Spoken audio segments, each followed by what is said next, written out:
નમસ્કાર. નિર્માણ ન્યૂઝની વિશેષ રજૂઆત ધ પોઈન્ટ કાર્યક્રમ સાથે હું છું યજ્ઞ ત્રિવેદી. દર્શક મિત્રો, આજે વાત કરવી છે આધુનિક યુગમાં શર્મસાર થયેલા સંબંધોને લઈને. જે પ્રમાણે ઘરેલું હિંસા, માનસિક ત્રાસ, શારીરિક ત્રાસ, દહેજ એ બધાની જે ઘટનાઓ વારંવાર જે સામે આવતી હોય છે, તો ત્યારે આજે એક એવી ઘટના સામે આવી છે કે ક્યાંક દરેક લોકોને ચોંકાવી દીધા હોય ને તે પરિસ્થિતિ સામે આવી છે. અમદાવાદમાં એક પરિણીતાએ સાસરિયા સામે ગંભીર આક્ષેપ કર્યા છે કે જેમાં ઘરેલું હિંસાને લઈને જે વાત કરી છે, માનસિક ત્રાસને લઈને પણ ક્યાંક વાત કરી છે, અને આ માત્ર ને માત્ર તેના પતિ સુધી સીમિત ન હતી, પરંતુ સાસુ અને સસરા પણ તેમાં ક્યાંક સંડોવાયેલા હોય તે પ્રમાણેની પરિસ્થિતિ સામે આવી છે.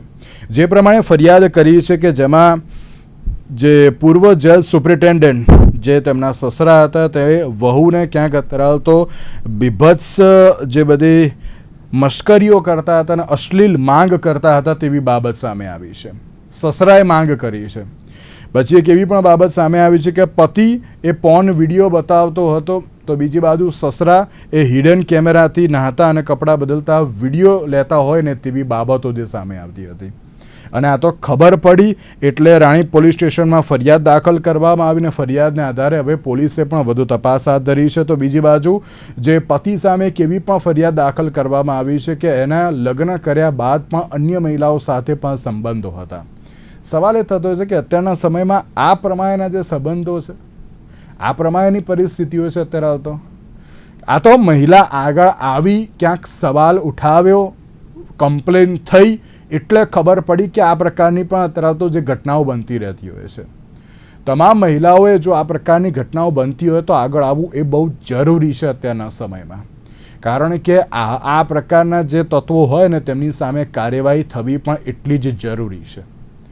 આ મુદ્દાઓ પર ચર્ચા વિચારણા કરવી છે. આ મુદ્દાઓ પર ચર્ચા વિચારણા કરવા માટે અમારી સાથે જોડી ગયા છે સોનલબેન જોશી કે જેઓ એડવોકેટ છે, સાથે સાથે સામાજિક કાર્યકર્તા પણ છે, અને સાથે ડૉક્ટર અવનીબેન હાલ અમારી સાથે જોડી ગયા છે કે જેઓ સામાજિક કાર્યકર્તા છે. આ બંનેનું સૌથી પહેલાં તો સ્વાગત છે.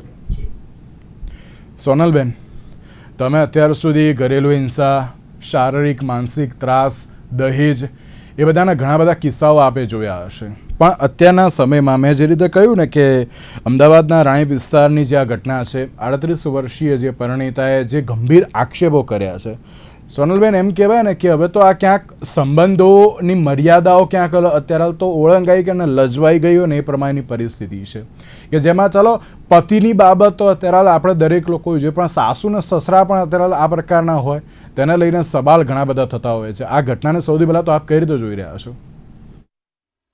ડેફિનેટલી યજ્ઞ બીભત્સ વસ્તુ કહી શકાય. શરમોને નેવે મુક્તિ વાત છે આ, કે જ્યાં સાસુ સસરા એક માતા તુલ્ય પિતા તુલ્ય ફરજો નિભાવવાની હોય, ત્યાં કોઈ પણ જે આપણી દીકરી તરીકે એને જોવાની હોય, પરંતુ જ્યાં સસરાની આંખમાં વાસના હોય અને જો આવા વિડીયો ઉતારતો હોય તો એ વ્યક્તિ વૈશી અને એકદમ કહેવાય ને કે વિકૃત માનસિકતા ધરાવવા વાળો વ્યક્તિ કહી શકાય.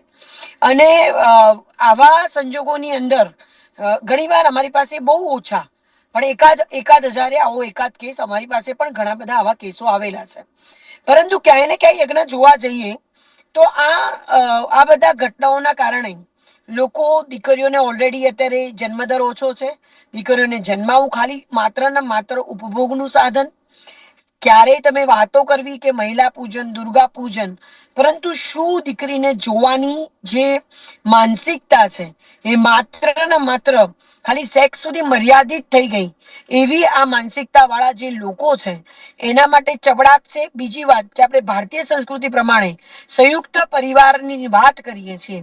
હવે દીકરીને પરણાવતા મા બાપે એ પણ જોવાનું કે સસરો લંપટ છે કે એનું સોશિયલ મીડિયા શું છે, કે એ કેટલી પોર્નોગ્રાફી જોવે છે, કે છોકરો શું કરે છે.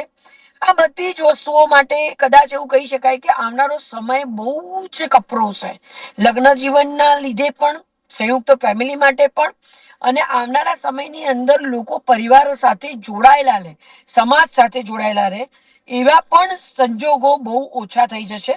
અને એની પણ લગ્ન કરવાનું તો ઘટશે જ, પણ સાથે મળીને બેસવાનું પણ ઘટાડો થશે. બહુ હિચકારી ઘટના. અને આવા વ્યક્તિઓને જાહેરમાં આ લોકોના જે એવિડન્સીસ આવે અને વહેલામાં વહેલી તકે ચુકાદો આપી દાખલો બેસાડવો ખૂબ જરૂરી છે. પવિત્ર સંબંધોને નેવે મૂકીને આ જે કહેવાય ને કે આવું એક એક્ઝામ્પલ અત્યારે આપણે આ ડિસ્કસ કરવું જો પડે છે, શરમ આવે છે. બિલકુલ બિલકુલ સાચી વાત છે. એટલે હવે એવું લાગે છે કે ના, હવે પેલું કહેવાય ને કે આપણે પ્રોફાઇલ ચેક કરતા હતા છોકરાની, પણ તેની સાથે સાથે હવે સાસુ ને સસરાની પણ હવે તો ચેક કરાવવી પડશે. આમાં સવાલ તો એ થતો હોય છે કે ચલો જે છોકરાની તો બાબત બરાબર, પણ સાસુ પણ અત્યારે તો એ લોકોને ક્યાંક સપોર્ટ આપતી હતી. સાસુની પણ આ પ્રકારની જે માનસિકતા અને ક્યાંક એમ કહેવાય ને કે આ પ્રકારનો સપોર્ટ કેટલો યોગ્ય, કારણ કે એ તો જ્યારે દીકરી ઘરમાં પરણીને આવતી હોય તો ત્યારે એ સાસુને ક્યાંક માતા અને સસરાને અત્યારે તો પિતા તરીકે જોતી હોય, અને તેમાં પણ આ પ્રકારની પરિસ્થિતિ, ત્યારે સવાલ ઘણા બધા થતા હોય છે. અવનીબેન, શું કહેશો? સૌથી પહેલા તો આજે ઘટના સામે આવી છે તેને લઈને. જી, સૌથી પહેલા તો હું આ બાબતનું મોટું કારણ મને એવું લાગે છે કે આપણે સૌએ પશ્ચિમી સંસ્કૃતિનું ખૂબ આંધળું અનુકરણ કર્યું છે. હું એવું માનું છું કે પશ્ચિમી સંસ્કૃતિ ખોટી નથી, પરંતુ જે પ્રમાણે એમાંથી જે એક્સેપ્ટ કરવાનું છે, આપણે સૌએ જે સ્વીકારવાનું છે, એ આધુનિકતા, ટેકનોલોજી, એ પ્રકારનું જે એ લોકોનું જીવન, શિસ્તવાળું જીવન, એને સ્વીકાર્યા સિવાય આપણે સૌએ એટલા બધા આંધળી દોટ મૂકી છે અને જે પ્રકારે વિભસ્ત જીવન જીવતા થયા છીએ. આજે મેં ઘણીવાર એવું પણ જોયું છે, આ શરમજનક કિસ્સાઓ ત્યારે સામે આવી રહ્યા છે કે ક્યાંક ને ક્યાંક સાસુ સસરા અને પુત્ર વધુને એ પ્રકારની જે એક મર્યાદાઓ હતી, જે કદાચ વર્ષો પહેલા આવું કરતા પહેલા 100 વાર વિચાર કરતો માણસ, કે એને એવો ડર હતો, સમાજનો ડર હતો, લોકોનો ડર હતો, અને ઇવન એ પુત્રવધુ સાથે વાત કરવાનો પણ કદાચ એક મર્યાદાઓ હતી કે એની સાથે વાત પણ એ સાસુ સસરા નહોતા કરી શકતા. આજે જ્યારે આપણે એટલા બધા આધુનિક જતા જઈએ છીએ, ત્યારે આપણે એ બધી જ મર્યાદાઓ એની સીમાઓ ઓળંગી લીધી છે. નો ડાઉટ આપણી દીકરી, આપણી પુત્રવધુ છે, આપણી દીકરી છે, પરંતુ એ દીકરીની સાથે ક્યાંક એ સામે શોર્ટ્સ પહેરીને પુત્રવધુ ફરતી હોય ને સામે સસરા પણ શોર્ટ્સ પહેરીને ફરતા હોય ને સાથે ગોવાની ટૂર હોય ને આવા બધા જે પ્રકારના, મેં પણ એવા એક ફેમિલી ટૂર્સ જોયા છે, ઇવન હનીમૂન પણ સાથે બધા જાય છે. હવે એવો પણ એક ક્રેઝ આવ્યો છે. તો વિચાર કરજો યજ્ઞભાઈ કે આપણે બધા કઈ દિશા તરફ જઈ રહ્યા છીએ. આપણું બધાનું માનસિકતા, એ જે આવા જે પ્રકારના કિસ્સાઓ બને છે, એ કદાચ હું એવું માનું છું કે મોટા ભાગે, બધામાં નહીં પણ મોટા ભાગે ક્યાંક એવું હશે કે આ પ્રકારની મર્યાદાઓ બધી તૂટતી જાય છે અને આપણે સૌ એટલા આધુનિક અને એટલા બધા ફેમિલિયર થતા જઈએ છીએ. હું એવું માનું છું કે દીકરી અને પુત્રવધુ બંને સરખા જ હોય, પરંતુ પુત્રવધુ એ પુત્રથી પણ વધુ છે. એ પારખા ઘરથી આવી છે, એની રહેન સહેન, એનું જે પરિવાર છે, એનું કલ્ચર છે, અલગ છે. તો એ પ્રકારે માની લો કે કદાચ આ પ્રકારના ફેમિલીઝ હોય તો પણ એ લોકોને ખાસ, જેમ હમણાં વાત થઈ, બેને સોનલબેને કહ્યું કે હવે એના સસરાની પણ પ્રોફાઇલ ચેક કરવી પડશે, પણ હું તો એમ માનું છું કે આખા કુટુંબની ચેક કરવી પડે, માત્ર એકલા સસરા સાસુની નહીં. કારણ કે આપણે ત્યાં વડીલો એવું કરતા કે આખી 7 પેઢી જોવામાં આવતી. જ્યારે છોકરા કે છોકરીનું સગપણ નક્કી થાય તો એની 7 પેઢી સુધીનો આખો ઇતિહાસ લાવતા અને ત્યારબાદ એનું સગું કરવામાં આવતું. ઇવન ક્યાંક કોઈ ગોત્ર પણ એક જેવું ના હોય. આટલું બધું ધ્યાન રાખીને એ આપણા વડવાઓ કરતા હતા. એ મને એવું લાગે છે એ સમયને પાછો લાવવો જોઈએ. સારી બાબતોને પાછી લાવવાની જરૂર છે, કારણ કે આપણે જે પ્રકારે આ જે મર્યાદાઓ ઓળંગી લીધી છે ને, એના કારણે જ આવા પ્રશ્નો ઉભા થયા છે. હું એમાં પર્ટિક્યુલરલી જો વાંક આમ જોવા જઈએ તો સસરા અને સાસુ અને એની પતિનો તો છે જ, પરંતુ હું એવું માનું છું કે દીકરીએ સૌથી પહેલા અવાજ ઉઠાવવાનો હતો. ફર્સ્ટ ટાઈમ જયારે આપણી સાથે, હું તો દરેક દીકરીને એવી સલાહ આપું છું કે પ્રથમવાર જયારે તમારી સાથે કઈ બી ઘટના બને છે ત્યારે શું કામ તમે અવાજ નથી ઉઠાવતા? એટલું બધું થઈ ગયા પછી જયારે આખી પોર્ન એના કપડા ઉતારતા હોય, વિડીયો એ ઉતારે છે, એને પોર્ન ફિલ્મ બતાવે છે, અને ઘણું બધું એની સાથે થઈ જાય છે, ત્યારે એ દીકરી આવે છે. તો સમાજ પણ એટલો સ્વસ્થ હોવો જોઈએ કે જયારે કોઈ દીકરીની સાથે નાનકડી ઘટના બને છે તો એને એપ્રિશિએટ કરી અને એ દીકરીને પોલીસ સ્ટેશન કે ક્યાંક એને ન્યાય મેળવવા માટે કોર્ટના દરવાજા ખખડાવવા માટે એ દીકરીને તૈયાર પણ કરે. આપણે ત્યાં એવું હોય છે કે દરેક ક્યાંક વાંક તો સીધો પેલી પુત્રવધુ પર જ આવીને ઉભો રહે છે કે ભાઈ એ દીકરીનો જ વાંક હશે, પુત્રવધુનો વાંક હશે, ક્યાંક ખોટા આક્ષેપો હશે. ઘણીવાર આવું પણ સમાજના લોકો એ રીતે જોતા હોય છે અને એના ડરથી પણ ક્યાંક દીકરીઓ બોલતી નથી. તો હું તો ત્યાં સુધી કહું છું, સૌથી પહેલા તો પશ્ચિમી સંસ્કૃતિનું આંધળું અનુકરણ ન કરીને બધાની મર્યાદાઓ પોતપોતાની નિશ્ચિત કરવી જોઈએ. એ પ્રકારનું વાતાવરણ ઘરનું હોવું જોઈએ, તો આ બધા પરિણામો ન આવે. અને સાથે દીકરીએ પણ, પુત્રવધુએ પણ જ્યારે એની સાથે આ ઘટના બને છે. શરૂઆત ક્યાંકથી તો થઈ જશે. જ્યારે શરૂઆત થઈ હતી ત્યારે જ એને ન્યાય માટે કોર્ટ સમક્ષ, પોલીસ સમક્ષ, એ પોતાના સમાજ, એ માતા પિતા સામે એને ગુહાર લગાવવાની જરૂર હતી જ. યજ્ઞભાઈ, બિલકુલ સાચી. કારણ કે અત્યારના સમયમાં જ્યારે મહિલાઓ જોડે આ પ્રકારના અત્યારે જે વર્તન થતું હોય છે ને આ પ્રકારની ક્યાંક બાબતો પણ સામે આવતી હોય છે, મહિલાઓ હજુ પણ આગળ આવતી નથી. ઘણીવાર એવું થતું હોય છે કે ના, એમ કહેવાય ને કે ના, હું મારા પરિવાર સામે કેમ અત્યારે તો કરું, એવી પણ ક્યાંક બાબતો બનતી હોય છે. એ એમ વિચારે છે કે ના, હું મારા પરિવારને સાચું, પણ એ લોકો જ અત્યારે એ પ્રકારના હોય છે કે ના, એ લોકોને સાચવવાની નહીં પરંતુ પોલીસને સોંપવાની જરૂર હોય છે. સોનલબેન, ઘણીવાર આપણે જોયું છે કે આ પ્રકારના જ્યારે સંબંધો હોય ને અને આ પ્રકારની ફરિયાદો પણ સામે આવતી હોય ત્યારે મહિલાઓ ઘણીવાર આગળ આવતી નથી, ક્યાંક ફરિયાદ અત્યારે તો કરતી નથી. આ તો ચલો ફરિયાદ કરી એટલે ખબર પડી કે ના, આટલી બધી ઘટનાઓ અત્યારે તો બની ગઈ હતી તેમ. તો એવું લાગે છે કે ના, હવે મહિલાઓએ આગળ આવવાની જરૂર છે જ્યારે આ પ્રકારની પરિસ્થિતિ બને તો? હું એવું માનું કે જ્યારે તમે પરણીને જાઓ છો, તમને બધા લોકોને, તમે નાના તો છો ને, તમારું એજ્યુકેશન થયેલું છે, તમે કોઈ જગ્યાએ કામકાજ કરો છો, જેમ અવની બેને કીધું કે લોકોને સમજણ શક્તિ એક જ વાર, પહેલી વાર ઇનિશિએટ કરે છે એ વખતે જ રોકી દો. અને જ્યાં તમારો પતિ તમારો સાથ નથી આપતો તો તમારે ઘર છોડી દેવું જોઈએ. એવા લગ્ન જીવનમાં રહેવાની કોઈ જરૂરી નથી કે જ્યાં આગળ તમારી સેફટી ન હોય. જે વ્યક્તિ વિશે તમને 24 કલાક ગંદી નજરે જોવામાં, એ લોકો કહેવાય ને કે એવા ગંદા ચશ્મા પહેરીને તમને નિરખતા હોય, તમારા વિડીયો બનાવતા હોય, એ જગ્યાએ રહેવાની જરૂર જ નથી. એ સંબંધ ગમે તેવા લવ મેરેજ હોય, ગમે તે હોય, એને તોડી નાખવા જ યોગ્ય છે. કારણ કે આવા માનસિક વિકૃતિ વાળા લોકો સાથે તમે જીવી કેવી રીતે શકો છો? બીજું, જે મર્યાદાની વાત છે, હું ખિલાફ નથી, હું પોતે મોડર્ન છું, પરંતુ અમુક મર્યાદાઓ હવે દીકરીઓએ પણ શીખવી જોઈશે. કે જે જોઈન્ટ ફેમિલીમાં હોય, કે જે પશ્ચિમી સંસ્કૃતિ તો મોડર્નાઇઝેશનના નામે આપણે સાવ બધી જ જે વસ્તુઓ ભૂલી ગયા છીએ.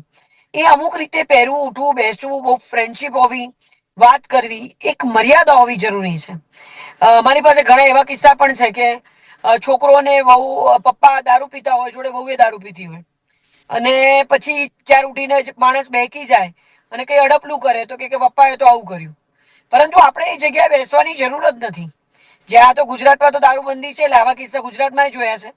ઘણા બધા વસ્તુઓની અંદર તમે કોર્ટમાં સબમિટ બી કર્યા છે આવા ફોટા, કે છોકરીએ પાડીને મૂકેલા હતા ફોટા કે ભાઈ આવી રીતે એ લોકો મને ફરજ પાડે છે, અને પછી મને પણ ટેવ પડી ગઈ. આવો એનો લૂલો બચાવ હતો. હું એની, મારી ક્લાયન્ટ હતી તો એની વિરોધી હતી. એટલે ક્યાંક ને ક્યાંક તમારી મર્યાદા તમે ન લાંઘો. જે આપણી ભારતીય સંસ્કૃતિ છે, બોલવું, બેસવું, સંસ્કાર, વાત કરવી, એ સાસુ સસરા છે, તમે મા બાપની તુલ્ય ગણો એમને. પરંતુ તમે ફ્રેન્ડ બનાવવા જે જાઓ છો ને, એ ખોટું છે. તમે મા બાપની જેમ એમને ટ્રીટ કરો, મા બાપની જેમ તમે એમને વાત કરશો તો એ તમને એટલો પ્રેમ કરશે, વાલ કરશે, તમને સાચી સમજણ આપશે, રસ્તો બતાવશે.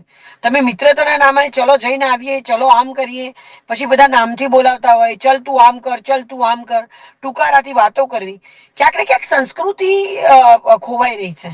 સંસ્કૃતિનું ગઠન કરવું. અને અગેન હું કહીશ કે ભારત સરકાર, ગુજરાત ગવર્મેન્ટ ઇનિશિયેટિવ લે, કુટુંબ વ્યવસ્થાનો એક સબ્જેક્ટ ભણાવવાની ખૂબ જરૂરી છે.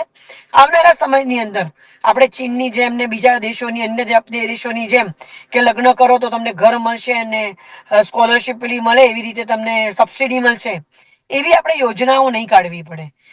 કુટુંબ વ્યવસ્થા શીખવાડવી, પરિવારની જે વ્યવસ્થા છે, જે પેઢીઓથી પેઢીઓ સુધીની જે માન મર્યાદા હતી, એ સંભાળવી બહુ જરૂરી છે. પુરુષે પોતાની જોવાની દ્રષ્ટિ બદલવી પડશે.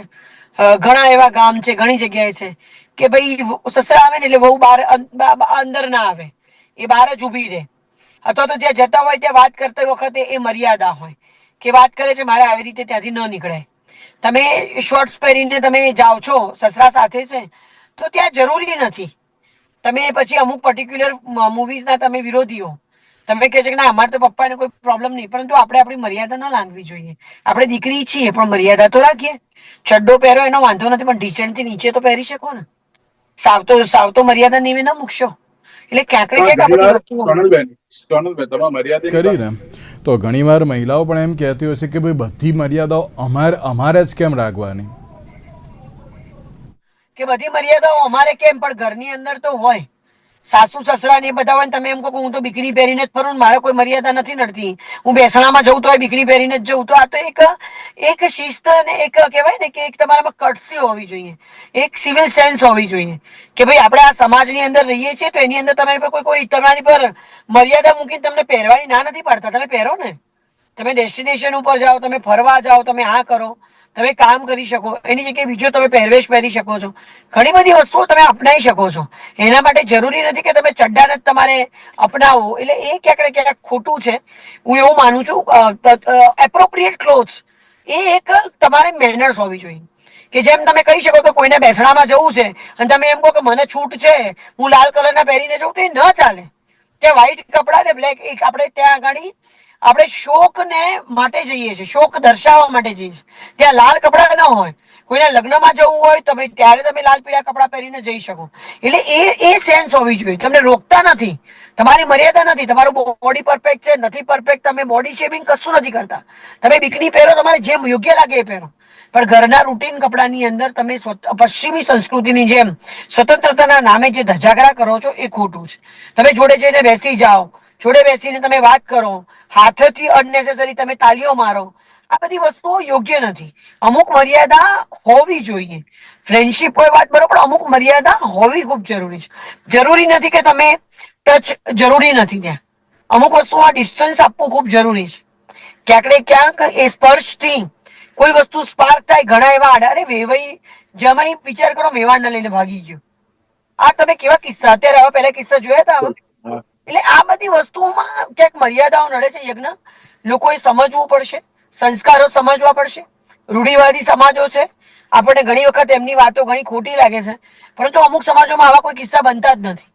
તમે કદાચ બિહાર બાજુ જાઓ કે તમે રાજસ્થાન બાજુ જાઓ, પંજાબ બાજુ જાઓ, તો પંજાબમાં આવા કિસ્સા હોય છે. ઇવન જે વહુ તરીકે હોય છે એનું શારીરિક શોષણ, સેક્સ્યુઅલી એબ્યુઝ સસરા કરતા હોય છે. આવા કિસ્સાઓ મારી પાસે અહીંયા પણ આવેલો છે. બરોબર છે. એ દીકરી ત્યાંથી ભાગીને આવતી રહી હતી. એટલે અન્ય રાજ્યોની વાત અલગ છે. ગુજરાતમાં આ બનવું એ ખરેખર દુઃખદાયી છે.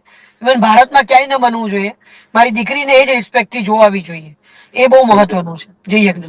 અવનીબેન, આ વાતને પણ આપ કહી દો છો, કારણ કે જ્યારે સોનલબેને બહુ સાચી વાત કહી કે કુટુંબ વ્યવસ્થા હવે શીખવાડવી બહુ જરૂરી બની ગઈ છે. ક્યાંક મોડર્ન જમાનાની વાત કરીએ છીએ, વેસ્ટર્ન કલ્ચરની પણ વાત કરીએ છીએ, પણ જ્યાં મર્યાદાઓ રાખવી જોઈએ પરંતુ ત્યાં રાખતા નથી ને પછી અત્યારે તો આ પ્રકારની પરિસ્થિતિ જોવા મળતી હોય છે. શું કહેશો આપ? જી, હું ચોક્કસ બેનની વાત સાથે સહેમત છું.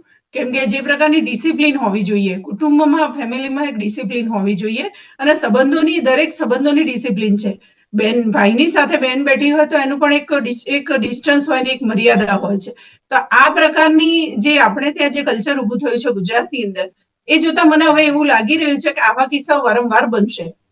આ એક કદાચ એક ફેમિલીની ઘટના નથી, ક્યાંક ઘણી જગ્યાએ અત્યારે એવું હશે પણ ખરા અને ચાલુ જ હશે. પરંતુ શું છે કે એ ઘણા બધા કિસ્સાઓ એવા હોય છે કે જે બહાર નથી આવતા. અને ક્યાંક આ જે પ્રકારે જે હાઈલી એજ્યુકેટેડ, હાઈ પ્રોફાઇલ લોકો જેને કહેવામાં આવે છે, હું એવું માનું છું કે લોઅર મિડલ ક્લાસ કે મિડલ ક્લાસમાં કદાચ આ નથી. જેમ કે બેને કહ્યું એમ કે અમુક કોમ્યુનિટીમાં પણ નથી. કેમ કે ત્યાં એક પ્રકારની મર્યાદા ઓલરેડી છે જ. દરેક સ્ત્રી પોતાની મર્યાદામાં જ રહે છે અને બાળપણથી દીકરીને શીખવાડવામાં આવે છે કે એને કઈ રીતે રહેવું, એના પરિવારમાં, એને સાસુ સસરા સાથે કઈ રીતે રહેવું, એના બીજા પણ લોકો સાથે પણ એનો વ્યવહાર કેવો હોવો જોઈએ. આ પ્રકારનું અમુક કોમ્યુનિટીમાં તો દીકરીને બાળપણથી નાની હોય ત્યારથી શીખવાડવામાં આવે છે. અને આ શીખ એની માં જ આપી શકે, દીકરીને એની માં જ આપી શકે. હું તો એવું માનું છું કે સૌથી પહેલું ઘડતર દીકરીને એની માં જ કરી શકે એના પરિવારમાંથી. તો એ પરિવારમાંથી જયારે માં જ શીખવાડશે. અને હા, આપણે ત્યાં એક બીજું એક ક્રોસ કલ્ચર એવું પણ ઉભું થયું છે કે આજે માં અને દીકરી બંને જોડે સેલ્ફી લે છે અને એવું બતાવે છે, માં પણ એવું, મમ્મી પણ એવું વિચારે છે કે હું મારી દીકરી જેવું લાગુ છું, એટલે કે હું યંગ છું અને મને લોકો નીચે ઇન્સ્ટાગ્રામમાં એને કમેન્ટ્સ આવે છે તો ખુશ થાય છે. તો આ પણ અરખાવા જેવી વસ્તુ નથી, કારણ કે દીકરી અને મા વચ્ચેનો પણ એક રિલેશન એવો છે કે જેમાં માં દેખાવી જોઈએ, દીકરી દેખાવી જોઈએ. આપણે ત્યાં એટલા બધા, આપણે એટલી હદે આધુનિક થતા જઈએ છીએ કે આજે માને પણ એવી ઈચ્છા થાય છે કે હું મારી દીકરી જેટલી યંગ દેખાઉં, એટલા માટે શોર્ટ્સ પણ પહેરશે અને એ કંઈ પણ એવા કપડા, બીભત્સ કપડા, દીકરી જેવા જે 16 વર્ષની દીકરી પહેરતી હોય એવા એ પણ પહેરવાનું 50 વર્ષની ઉંમરે શરૂ કરતી હોય છે. તો આ બધા પ્રકારની જે માનસિકતાઓ છે, જે અત્યારની હાલની જે જનરેશન વચ્ચે જે ચાલી રહ્યું છે, એ જોતા મને એવું લાગે છે કે ઇન ફ્યુચર આવા કિસ્સાઓ થશે જ. કારણ કે એ પ્રકારની મર્યાદાઓ ધીરે ધીરે ઘટી રહી છે. એ માં કેવી રીતે શીખવાડશે પોતે? ઘણીવાર જ્યારે તમે મર્યાદાની વાત કરી અને તમે અન્ય બાબતોની વાત કરી ને અવનીબેન, તો એમાં ક્યાંક એવું લોકો એમ કહેતા હોય છે કે ના, અત્યારનો સમય છે આ એક મોડર્ન જમાનો છે, તો મોડર્ન જમાનામાં મોડર્ન રીતે જ અત્યારે રહેવાનું હોય કે પછી જૂની જે બધી પ્રણાલીઓ છે તેને અનુસરીને ચાલવાનું? મોડર્ન છે તો અમે અત્યારે તો એ રીતે જ રહીએ ને, એવી પણ ક્યાંક બાબતો જોવા મળતી હોય છે. સામેવાળો એમનો નજરિયો અત્યારે બદલે પણ અમે નહીં બદલીએ તેવી પણ એક બાબત જોવા મળતી હોય છે આમાં, અવનીબેન. જી ઘણી બધી જગ્યાએ આપ જેમ કહ્યું એમ ઘણી બધી સ્ત્રીઓ આવી દલીલ પણ કરતી હોય છે. આધુનિકતાના નામે હું તો માનું છું, સ્વતંત્રતાના નામે સ્વચ્છંદી સ્ત્રીઓ ક્યાંક સશક્તિકરણના નામે એટલા બધા સ્વતંત્ર થઈ જાય છે અને એટલી બધી સશક્ત નારી થઈ જાય છે કે ક્યાંક એને એ જેમ મેં કહ્યું હાલ કે નાની નાની વાતમાં એને જે એક સિવિલ સેન્સ હોવી જોઈએ, એ સિવિલ સેન્સ જ એની પાસે નથી. એ ગમે ત્યારે ગમે તે વસ્તુ કરીને જાય છે ને જીદ કરે છે. હું એવું માનું છું, દ્રઢપણે એવું માનું છું કે આધુનિકતાનો મતલબ કપડાં જ નથી. આધુનિકતાનો મતલબ તમે ગમે તે મોડર્ન ગમે તેવી વિભસ્ત વર્તન કરો, જે ફોરેનમાં અમેરિકન કલ્ચર છે, જાહેરમાં ગમે તેનો હાથ પકડીને ચાલુ, કિસ કરવી, ગમે તે રિલેશનને ગમે તે રીતે મેન્ટેન કરો, ગમે ત્યારે છોડી દેવો, આ પ્રકારની ત્યાં પશ્ચિમી સંસ્કૃતિ છે. પરંતુ ભારતીય સંસ્કૃતિ અલાઉડ નથી કરતી. આપણે ત્યાં પૈતૃક પ્રધાન સમાજ વ્યવસ્થા છે અને સાથે સાથે આપણું કલ્ચર પણ એટલે જ જળવાઈ રહ્યું છે. લોકો વિદેશીઓ પણ અહીંથી ભારતનું આકર્ષણ છે આ જ કારણે છે કે ભારતમાં કુટુંબ વ્યવસ્થા છે, રક્તજન્ય સંબંધો છે, એકબીજા માટે લાગણી છે, પ્રેમ છે. વર્ષોના વર્ષો સુધી લોકો 45 વર્ષ સુધી લગ્ન જીવન એકબીજાને જોયા વગર બાળપણમાં કરેલા, મા બાપે કરેલા લગ્નને નિભાવે છે. આ પ્રકારની વ્યવસ્થા આપણે ત્યાં છે અને એના કારણે એ લોકો પણ આકર્ષાય છે, કારણ કે એ લોકો પણ થાક્યા છે. તો વિચાર કરજો, આ સંસ્કૃતિ, આ ભારતીય સંસ્કૃતિ, આ કુટુંબ વ્યવસ્થા ક્યાંય નથી, આખા વર્લ્ડમાં ક્યાંય નથી. પરંતુ આપણે હવે એ બાજુ તરફ જતા જઈએ છીએ કે એવું કહેવાય ને કે ગંગાજળથી ગટર તરફ જતા જઈએ છીએ. તો એવી બહેનો જે દલીલો કરતી હોય એમને તો હું ખાસ કહીશ કે ગંગાજળથી ગટર તરફ તમે જઈ રહ્યા છો. કારણ કે એવું નથી કે આધુનિકતાનો મતલબ ખાલી કપડાં કે તમે મોડર્ન વાત કરો છો કે ઇંગ્લિશમાં બોલો છો અથવા તો તમે કોઈ જગ્યાએ જઈને ડ્રિંક કરો છો કે તમે કોઈ જગ્યાએ જઈને ગમે તેમ વર્તન કરો છો, એ આધુનિકતા નથી. આધુનિકતા વિચારોથી હોવી જોઈએ. આધુનિકતા મોડર્ન, તમે જે પશ્ચિમી સંસ્કૃતિની વાતો કરો છો તો પશ્ચિમી સંસ્કૃતિમાં કેટલી સારી બાબતો છે કે એમના અંદર એક ડિસિપ્લિન છે. કચરો ગમે ત્યાં નથી નાખતા એ લોકો. તો આપણે ત્યાં એ હજી આવવાનું ખૂબ વાર છે. આપણે તો ખાલી બસ એમના જે ફોટોગ્રાફ્સ કે એમના વિડીયો જોઈને એનું અનુકરણ કરીએ છીએ.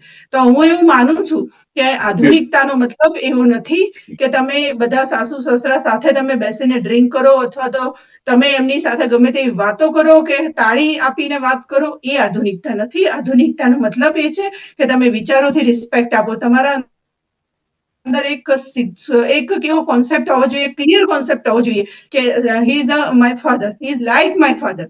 આ પ્રકારની માનસિકતા દરેક પુત્રવધુએ પોતાના સસરા માટે હોવી જોઈએ ને એ જ રીતે સસરાએ પણ પોતાની પુત્રવધુ માટે એ જ પોતાનો કોન્સેપ્ટ ક્લિયર હોવો જોઈએ. એ પછી એને દીકરી એની સામે એ જયારે એના વર્તન અથવા એના વાણીથી ક્યાંક વધારે મોડર્ન હોય અને સસરા પણ બૈકી જાય તો આ આપણી ભારતીય સંસ્કૃતિ નથી.